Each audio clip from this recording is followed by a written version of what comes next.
warahmatullahi taala wabarakatuh. Hai teman-teman, nama saya Fali Wisesa dari Ilkom 6 Ranca Ekek, NIM 208020121, akan menceritakan sebuah kisah storytelling yang berjudul pertemuan antara Nabi Khidir alaihissalam dengan Nabi Musa alaihissalam.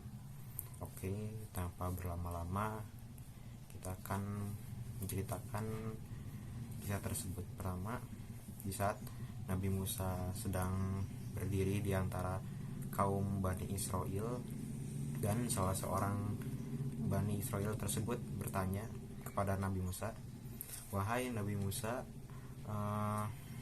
siapakah orang yang paling berilmu?"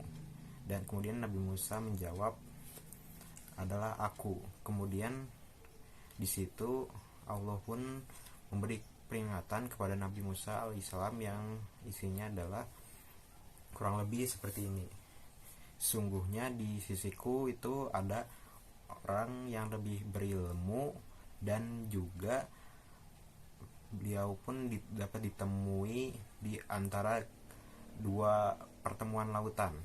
Selanjutnya Nabi Musa pun heran, kemudian bertanya lagi, "Di mana aku dapat menemui orang itu?"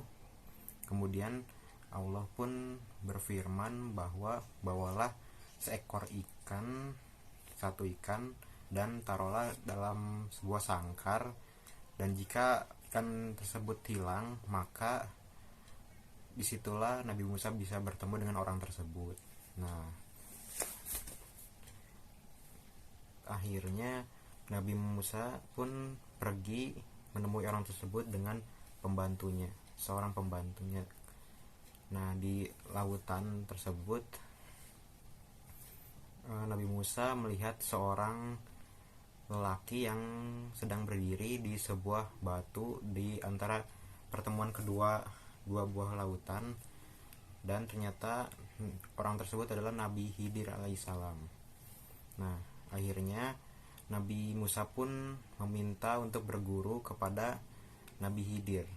Kemudian Nabi Khidir menolak hal tersebut karena Nabi Khidir beralasan bahwa Nabi Musa pasti tidak akan sabar jika diajar bersama beliau.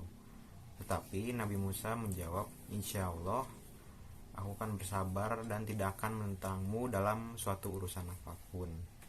Akhirnya Nabi Khidir pun menerima Nabi Musa permintaannya, tetapi dengan satu syarat bahwa Nabi Musa itu tidak boleh bertanya tentang apapun ketika Nabi Khidir sedang melakukan sesuatu. Nah, akhirnya perjalanan mereka pun dimulai ketika keduanya sedang menaiki perahu. Tetapi anehnya Nabi Khidir malah melubangi perahu tersebut hingga akhirnya tenggelam ke dasar lautan. Kemudian tak kuasa Nabi Musa pun bertanya kenapa beliau melakukan hal itu. Akhirnya Nabi Khidir pun mengingatkan bahwa janji pertama bahwa tidak boleh bertanya tentang apapun. Akhirnya pun Nabi Musa meminta maaf kepada Nabi Khidir. Selanjutnya ketika mereka berdua sedang berjalan, akhirnya ketemulah seorang anak kurang tahu untuk lelaki atau perempuannya. Akhirnya Nabi Khidir pun membunuh anak tersebut.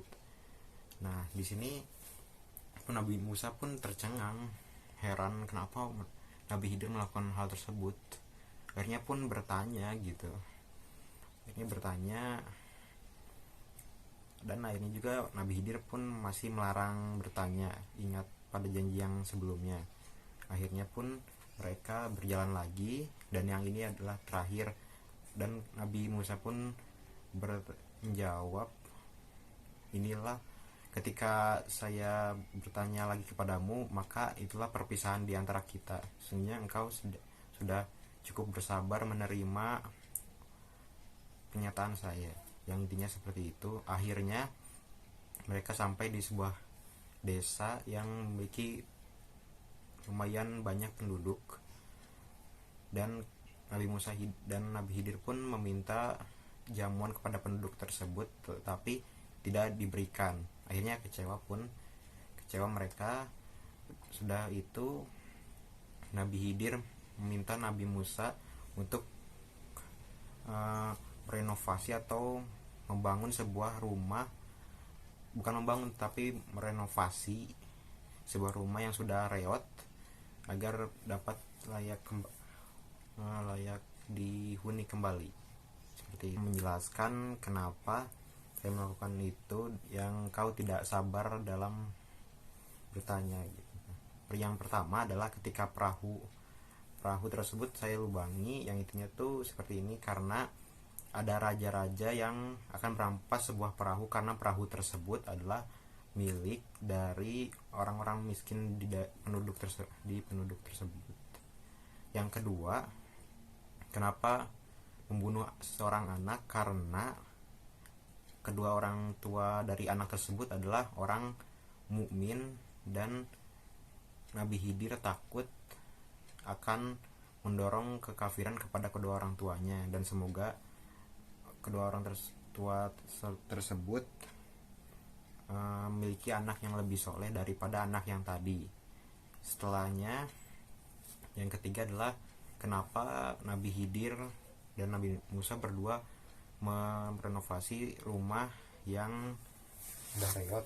Karena rumah tersebut tersimpan harta benda yang banyak, dan yang mempunyai rumah tersebut adalah seorang ayah yang solih dan anak yang akan membutuhkan kedua harta tersebut di kemudian hari dan di masa yang akan mendatang. Nah, akhirnya Nabi Musa pun mengambil kisah dan hikmah dari perjalanannya dengan Nabi Khidir tersebut, dan beliau bersyukur pada Allah yang Maha Kuasa atas apa yang diberikan dan apa yang dipelajari. Dari kisah ini bisa saya simpulkan atau motivasi adalah bahwa menurut saya kita harus giat dan belajar dalam menuntut ilmu, dan harus sabar, karena tidak semua yang kelihatannya baik adalah buruk, dan yang buruk tidak selalu buruk gitu. Bisa aja terkandung makna yang baik. Segitu yang bisa saya sampaikan. Assalamualaikum warahmatullahi wabarakatuh.